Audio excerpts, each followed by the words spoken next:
И когда эти моральные вот эти вот принципы были отвергнуты, вся эта элита наша, она пошла по этому же пути. То есть он сказал, можно. То есть он показал этим, можно, надо даже.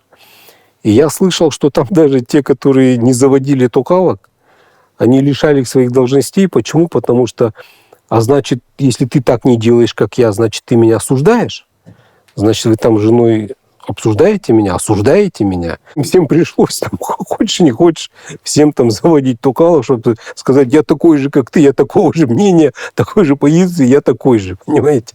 Этот институт, такой в кавычках, был легализован непосредственно по самому верху.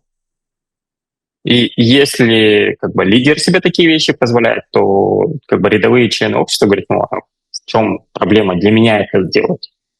Люди смотрят, что делает лидер, что делает первое лицо страны, и, соответственно, примеряет этот образ, такая так называемая ролевая модель, которая задает правила игры, задает определенные ценности, нормы и так далее.